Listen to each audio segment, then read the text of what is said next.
말씀 나누도록 하겠습니다. 이 말씀은 지난번 11월 말에 있었던 렘넌트 사역자, 청소년 사역자 대회 때, 청소년 사역자 포럼 대회 때 주셨던 이 목사님 메시지입니다. 그 내용 그대로 여러분과 좀 나누고 싶습니다. 여기서 중요한 내용들을 많이 얘기하셨거든요. 전도자의 텍스트북과 매뉴얼이라는 제목입니다. 디모데후서 3장 14절에서 17절 본문 잘 아시죠? 그러나 너는 배우고 확실한 일을 구하라. 네가 누구에게서 배운 것을 알며 또 네가 어려서부터 성경을 알았나니 성경 능히 너로 하여금 그리스도 예수 안에 있는 믿음을 말미암아 구원에 이르는 지혜가 있게 하느니라. 모든 성경은 하나님의 감동으로 된 것으로 교훈과 책망과 바르게 함과 의로 교육하기 유익하니 이는 하나님의 사람으로 온전하게 하며 모든 선한 일을 행할 능력을 갖추게 하려 함이라. 이 말씀 속에서 우리가 붙잡아야 될 배경들이 있습니다. 우리 랩런트들에게 정확한 전도운동에 대한 전도자의 삶에 대한 텍스트북을 만들어줘야 되겠다. 그러면 그 배경이 뭐겠냐라고 했을 때 성경 속에 나타난 7가지 이정표와 망대와 여정이 바로 그 내용이다. 그래서 우리가 가지는 텍스트북의 내용이 바로 777이거든요. 이것은 하나님이 우리를 남은 자로, 순례자로 부르신 사실에 대한 답입니다. 이정표와 망대, 여정을 가지고 복음에 대해서 답이 나고, 일곱 이정표죠. 그러면서 망대에 대해서 답이 나고, 남은 자의 비밀이죠. 여정에 대해서 답이 났다. 이건 순례자 길이거든요. 그러면 이걸 가지고 최종 목적지는 3가지 뜰 만드는 거죠. 2, 3, 7, 치유, 서비스로 세계복음을 알도록. 그래서 우리 교회 안에, 우리 성전 안에 3가지 뜰이 당연히 세워져야 되지만, 이 3가지 뜰은 꼭 눈에 보이는 공간, 스페이스만의 개념이 아니죠. 여러분 다 아실 겁니다.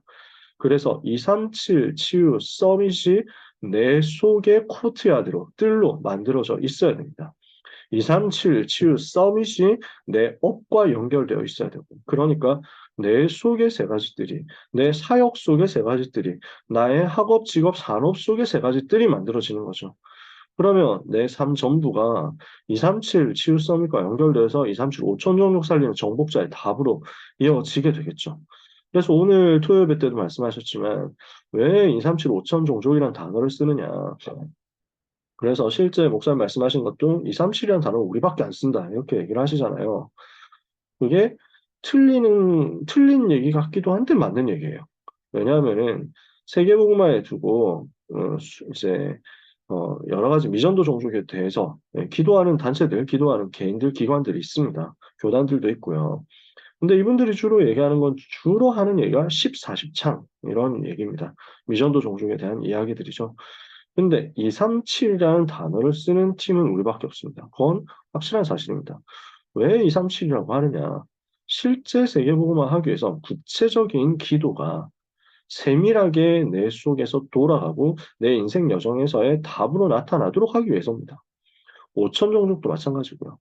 그러니까 다락방 전도운동 처음 시작할 때부터 저도 충격이었었고 그 이후 지금까지 계속하는 것이 1천만 제자라는 단어를 두고 기도한다는 겁니다.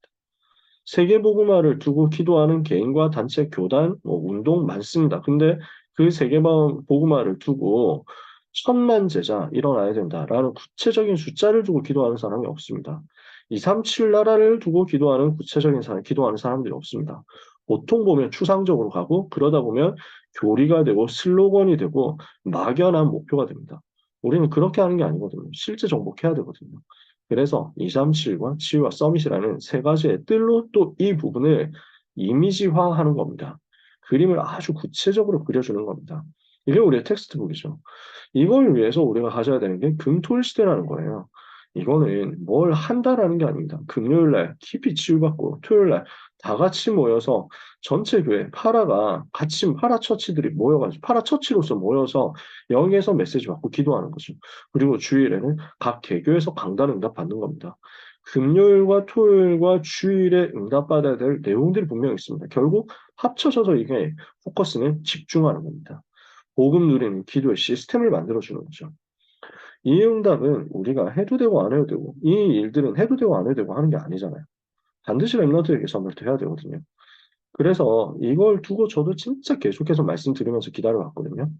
우리는 2024년에 이 부분에 제대로 응답 받아야만 되겠습니다. 그래서 3가지 뜰에 대한 성경적 배경입니다. 처음부터 약속하신 것이 이것이었어요. 모든 민족이 너로 말미암아 복을 받게 하겠다. 창세기 12장에 아브라함 부르실 때부터 약속하셨죠. 다윗이 그래서 이걸 두고 뭘 했습니까? 망대를 세우고 성전을 준비했습니다. 헤롯 성전은 이거 완전 놓쳤죠. 그러니까 하나님이 헤롯 성전 기뻐하지 않으셨어요. 우리 주님이 책망하셨어요. 그리고 헤롯 성전은 주님의 예언대로 돌 위에 돌 하나도 남지 않고 무너져 버렸어요. 초대교회는 반대로 현장에서 이걸 찾아낸 겁니다. 엄청난 대단한 위험을 가진 저 성전은 무너졌는데 초대교회는 현장으로 들어가서 렘넌트 살리러 가서 거기에서 예수가 그리스도라는 당위성을 증거하고 예외의 비밀을 전달하고 하나님 나라 집중에 대해서 증거한 것입니다. 이렇게 했더니 가는 곳마다 살리는 부대 제작이 일어난 거죠. 금토일 시대는 왜 해야 됩니까? 성경적 배경이 있습니다. 구약에 보면 50년 지나면 그 다음 한 해가 희년입니다. 이때는 해방의 해를 선포하는 겁니다. 완전 해방시키는 거예요. 묶였던 거 다 풀어주는 거예요. 1년 동안 완전 이제 회복시키는 거죠. 7년에 한 번은 안식년입니다. 이렇게 하는 게 여러 가지 의미가 있습니다. 이 7년에 한 번 쉰다, 안식년 가진다라고 하는 것은 쉬어간다, 힘 얻는다라는 것도 되고, 실제로 토지 이제 농사 지을 때 시비법이 없던 시절이니까 휴경의 개념도 있고 여러 가지 두고 하나님 주신 답입니다. 근데 진짜 답은 따로 있잖아요. 왜 세절기 이야기를 하셨습니까? 왜 안식일을 그렇게 생을 걸고 지키라고 했습니까? 영적인 힘 얻는 집중이 있어야 된다는 것입니다. 50년에 한 번은 완전 집중해라. 7년에 한 번은 정말 영적인 힘 얻어라. 그걸로도 모자라다. 1년에 3번은 모여서 완전 집중해라. 그것만 가지고 되겠냐? 안식일에 응답받아. 일주일에 한 번 진짜 영적 힘 얻어서 나머지 6일을 살려라. 그러니까 우리 하나님께서는 처음부터 계속 말씀 주신 것이 집중할 수 있는 시스템을 가지도록 알려주신 거죠. 그러니까 공생의 3년 동안 주님 어떻게 하셨습니까? 아예 24 함께 하는 거죠. 3년 동안 계속 함께하는 동거의 방법을 쓰셔서 자기와 함께 있게 하셨다고 그랬잖아요. 예수님 마지막 시간 속에서 어떻게 하셨습니까? 40일 동안 제자들이 보시며 하나님 나라의 일을 말씀하셨다. 이 금토일 시대 성경적 배경이죠. 이걸 두고 결국 우리의 목표는 뭐냐면 개인화거든요. 요 텍스트북과 요 매뉴얼을 두고 성경적인 근거를 가지고 우리는 랩런트에게 이 777을 누리고 삶들과 금토일 시대의 집중에 대해서 답을 줘서 결국 랩런트들이 눈물 제대로 가실 수 있도록 해줘야 되겠다.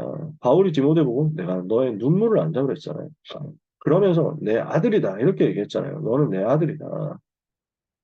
내 아들아 네가 그리스도 예수 안에 있는 은혜 가운데 강해라. 많은 증인 앞에서 내게 들은 바를 충성된 사람들이 부탁해서 그들이 또 다른 사람 가르치도록 만들어라. 너는 군사고 경기자고 농부다. 영적인 비밀을 집중적으로 전달했죠. 마지막 때 고통하는 때가 이를 것인데 이때 승리하는 답이 뭐냐? 말씀 운동해라. 그리고 마지막 메시지 무엇입니까? 전도자의 직무를 다해라. 때를 얻든지 못 얻든지 말씀을 전파해라.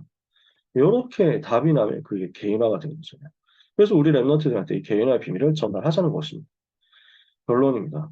우리 랩런트의 오늘은 영세 전부터 감추어졌던 것, 이제는 이게 세세뭉토로 하나님께 영광 돌릴 그 영원, 영세전과 영원의 그 시간표 사이에 있는 오늘입니다.